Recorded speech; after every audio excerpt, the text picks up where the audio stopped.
Hello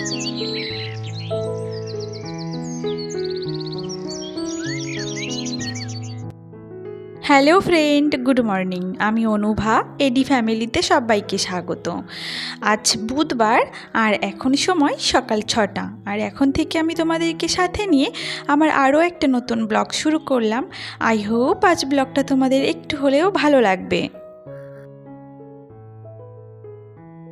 early morning থেকে আমি আজ ভিডিওটা শুরু করলাম। আশা করছি তোমরা ভিডিওর শেষ পর্যন্ত আমার সঙ্গে থাকবে।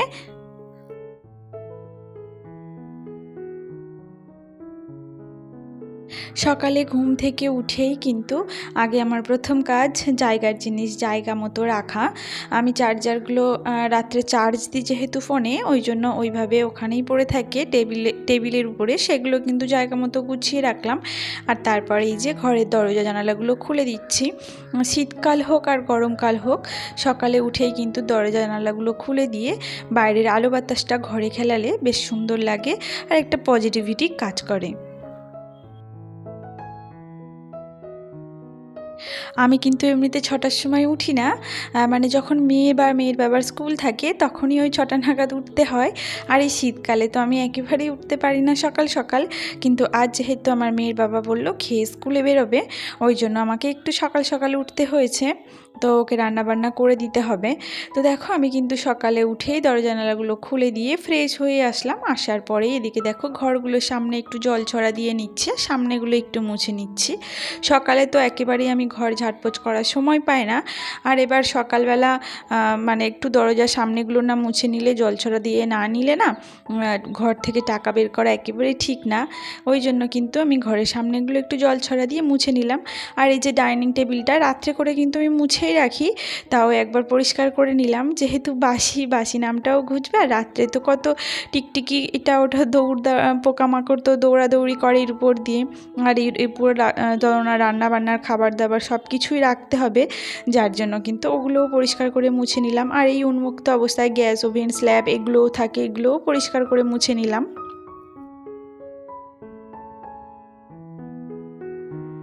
রান্নাঘরটা মুছে নেওয়ার পর কালকে না সারাদিনই বাসন মাজতে পারিনি, মানে সেই দুপুরে খাওয়া বাসন থেকে রাত্রে খাওয়া বাসন, সন্ধেবেলা চায়ের বাসন কিছুই আমি মাজতে পারিনি। বলেছিলাম না আগের ভিডিওতে যে আমার শরীরটা ভীষণ খারাপ ছিল, মানে কোমরের যন্ত্রণা নিয়েই কিন্তু আমি কোনো কাজ তেমন করতে পারিনি, যার জন্য বাসনের পাহাড় জমে গেছে। আর সেইগুলোই সকালে মাজতে হচ্ছে।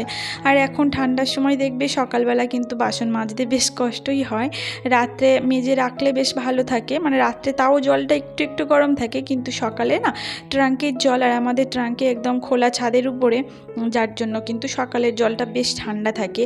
এখন তাও সকাল সকাল মাজা যাচ্ছে, কিন্তু আর কিছুদিন পর যখন বেশ জাঁকিয়ে ঠান্ডা পড়বে তখন কিন্তু একদমই সকালবেলা ঠান্ডা জলে হাত দেওয়া যায় না, যেন হাত কেটে নেয় এমন অবস্থা। আর শীতকালটা না আমার খুব একটা ভালো লাগে না।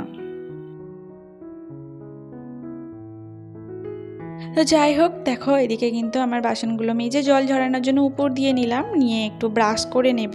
আমি রাত্রে ব্রাশ করে শুই, সকালে ব্রাশ না করলেও আমার চলে যায়, তাও কিন্তু এটা আমার অভ্যাস যে বাসি মুখে আমি কিছুই খেতে পারি না। ওই জন্য দেখো ব্রাশ করে আর এই ঘরের এই জানালার পাশে বসলাম। আর এখানে বেশ রোদ আসে, শীতকালটা এই জানালার পাশে বসতে কিন্তু দারুণ লাগে। আর এই জানালার পাশে বসে বসে আমি কিন্তু ডিটক্স ড্রিঙ্কটা খেয়ে নিচ্ছি, ওই রাত্রে ভেজানো যে জিরে জলটা, ওটাই কিন্তু এই জানালার পাশে বসে খেয়ে নিলাম। আর একটু রোদটাও গায়ে লাগিয়ে নিলাম।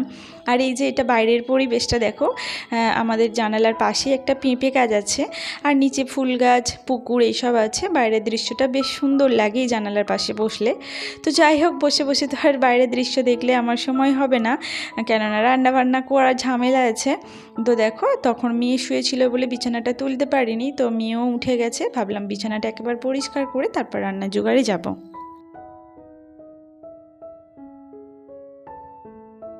সংসারের কাজকর্মগুলো না একটু বুদ্ধি খাটিয়ে একটার পর একটা যদি আমি করে নিতে পারি, তাহলে কাজগুলোও সহজ হয় আর ঘরবাড়িগুলোও পরিষ্কার পরিচ্ছন্ন থাকে। আর পরিষ্কার পরিচ্ছন্ন ঘরে কিন্তু লক্ষ্মীশ্রী আসে, তাই না? আর এই যে আমি কিন্তু বিছানা তোলার পর এদিকে চলে এসেছি রান্নাবান্না জোগাড়ে। আর আজকে না সেইভাবে রান্না কিছু করব না, ওই মাছ নিয়ে এসেছিলো, ট্যাংরা মাছ নিয়ে এসছে, দেশি ট্যাংরা। ওই ট্যাংরাটা দিয়ে একটু ফুলকপি আলু দিয়ে ঝোল করে নেব। আর আমার কালকে হচ্ছে চচ্চড়ি আছে, মানে কালকে এতটা পরিমাণ চচ্চড়ি করে ফেলেছিলাম যে খাওয়া হয়নি, অতটা তো খাওয়া যায় না, যার জন্য কিন্তু রয়ে গেছে। তো ওটাকে একটু গরম করে নেব, আর এই ট্যাংরা মাছগুলো কিন্তু রান্না করে নেব ফুলকপি দিয়ে। আর এই ট্যাংরা মাছ না মানে তেলের উপরে দিলে বেশ ফাটে, তো যাই হোক ওই জন্য কিন্তু একটু ঢাকা চাপা দিয়েই মাছগুলো ভাজা ভাজা করে নিচ্ছি। আর আজকে মাছগুলো বেশ সুন্দর ছিল, আর মাছগুলোর পেটে, প্রত্যেকটা মাছের পেটে কিন্তু ডিম ছিল। আর এরকম ডিমওয়ালা মাছ খেতে আমার মেয়ে বেশ ভালোবাসে।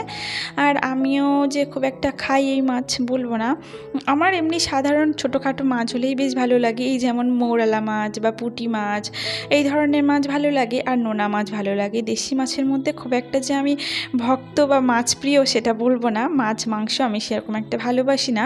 আমার কিন্তু একটু ডাল ডিম হলেই বেশ ভালো খাওয়া হয়।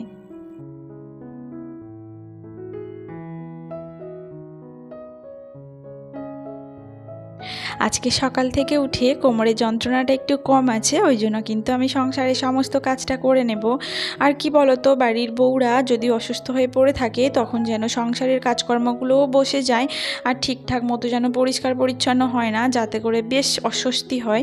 আর আমার তো একদমই ভালো লাগে না এই নোংরা ঘর বাড়ি বা নোংরা জিনিসপত্র ব্যবহার করতে, একদমই পারি না। তো একটু যন্ত্রণাটা কম আছে, যন্ত্রণাটা মোটামুটি আছে কিন্তু তুলনামূলকভাবে একটু কম। তো ভাবলাম যে এখন কম আছে যখন কাজগুলো, সংসারের কাজগুলোই সেরে নিই, ওই জন্য কিন্তু একের পর এক সব কাজকর্মগুলো আমি করে নেব।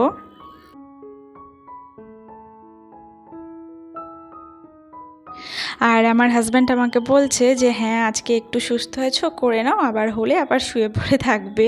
তো যাই হোক, দেখো কথা বলতে বলতে কিন্তু আমার এদিকে মাছের ঝোলটাও ফুটে গেছে। আর ফুলকপি আলু দিয়ে একদম সিম্পল যেভাবে আমি রান্না করি সেইভাবে কিন্তু রান্না করছি। আর 6টা ট্যাংরা মাছ নিয়ে এসেছিলো, 6টা ট্যাংরা মাছ সবেটাই রান্না করে নিয়েছিলাম, ভেবেছিলাম 3টে রাখবো আর 3টে রান্না করব, কিন্তু আমার হাজব্যান্ড বললো সবটাই রান্না করে নিতে। অ্যাকচুয়ালি কী বলো তো, এই ট্যাংরা মাছগুলো প্রচুর দাম নেয়, আর অনেকটা দাম নিয়েছে। 6টা ট্যাংরা মাছ প্রায় 650-700 টাকার কাছে নিয়েছে।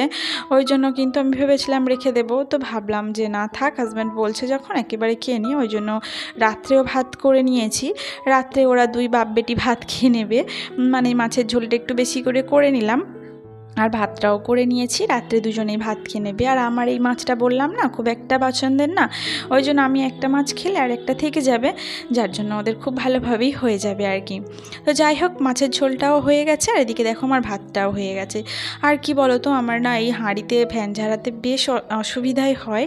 অ্যাকচুয়ালি আমি যখন থেকে আলাদা খাই, যখন থেকে আলাদা রান্নাবান্না করছি, তখন থেকে কিন্তু আমি রাইস কুকারটাই ইউজ করতাম, এই হাঁড়িতে আমি ফ্যান ঝাড়াতাম না।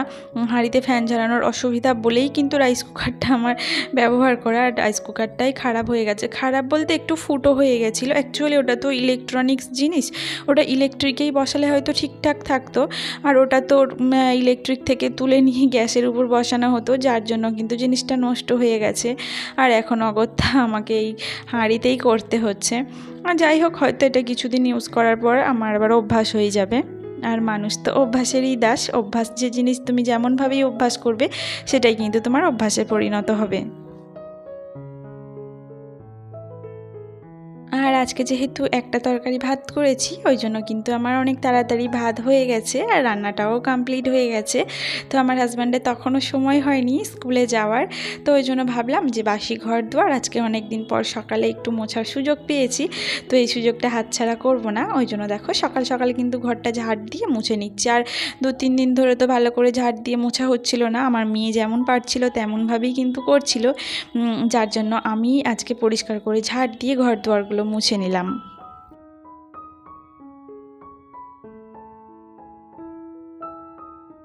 এই পর্যন্ত যারা আমার সঙ্গে আছো, যারা আমার ভিডিওটাকে কন্টিনিউ করছো, তারা প্লিজ একটা করে লাইক দিও। তোমাদের একটা লাইক কিন্তু আমাকে ভিডিও করার জন্য অনেকটাই মোটিভেট করে। আর আমার চ্যানেলে যদি নতুন সদস্য হয়ে থাকো, তাহলে কিন্তু আমার চ্যানেলকে সাবস্ক্রাইব করে আমার ছোট্ট পরিবারের সদস্য হয়ে যেও। আর যারা অলরেডি আমার চ্যানেলকে সাবস্ক্রাইব করে আমার পাশে আছো, তাদেরকে কিন্তু অসংখ্য ধন্যবাদ। আর আমার ভিডিওগুলো তোমাদের কেমন লাগছে অবশ্যই একটা করে কমেন্টস করে জানিও। তোমাদের কমেন্টস পড়তে আমি কিন্তু বেশ ভালোবাসি, আর তোমরা যারা আমাকে কমেন্টস করো তারা কিন্তু সবাই জানো যে আমি তোমাদের প্রত্যেকটা কমেন্টসের উত্তর দিয়ে থাকি।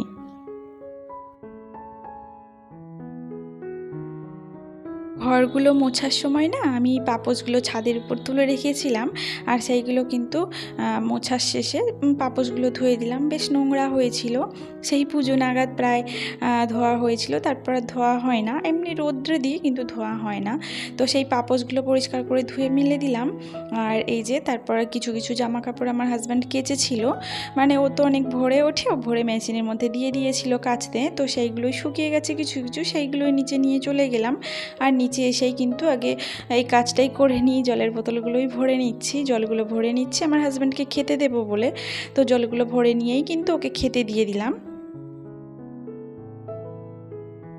আর আমার হাজব্যান্ডকে কিন্তু খেতে দিয়েছি আমি তখন সকাল 9টা মতো বাজে, মানে আমার প্রায় 8টার দিকে রান্নাবান্না কমপ্লিট হয়ে গেছিলো। আর এই যে খেতে দেওয়ার পর আমিও ওর সঙ্গে বসে একেবারে একটু ব্রেকফাস্ট করে নিয়েছিলাম। আর তারপর ও চলে যাওয়ার পর আমি অনেকটা সময় বসে রেস্ট নিয়েছি নিজের মতো করে।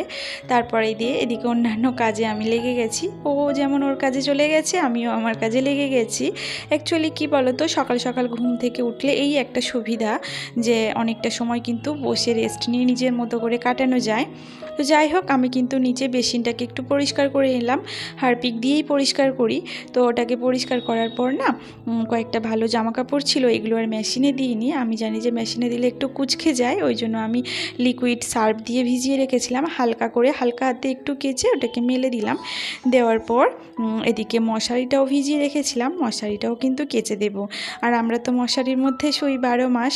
আর কি বলো তো, সেই দুর্গাপুজোর আগেই মশারিটা কাচা হয়েছিল, এর মধ্যে কাচা হয়নি, বেশ নোংরা হয়েছে, ওই জন্য মশারিটা কিন্তু কেচে দেবো পরিষ্কার করে। আর মশারিটা কিন্তু আমি একটু ঠান্ডা গরম জল মিক্সড করে দিয়েছি যাতে করে ময়লাটাও উঠে যায়। আর কি বলো তো, এরকম পা দিয়ে মিজে মিজে কিন্তু কাচতে আমার শাশুড়ি মাই আমাকে শিখিয়েছিল, আর সেই জিনিসটা ফলো করে আমি কিন্তু অনেক উপকার হয়েছে। তো এইভাবে কাচলে সুবিধাও হয় আর ময়লাটাও কিন্তু অনেকটা পরিষ্কার হয়ে যায়। তো যাই হোক, আজকে ভিডিওটা কিন্তু আমি এই পর্যন্ত শেষ করব। কেমন লাগলো অবশ্যই কিন্তু কমেন্টস করে জানিও। তো সবাই খুব ভালো থেকো আর সুস্থ থেকো, দেখা হবে পরের ভিডিওতে। টাটা।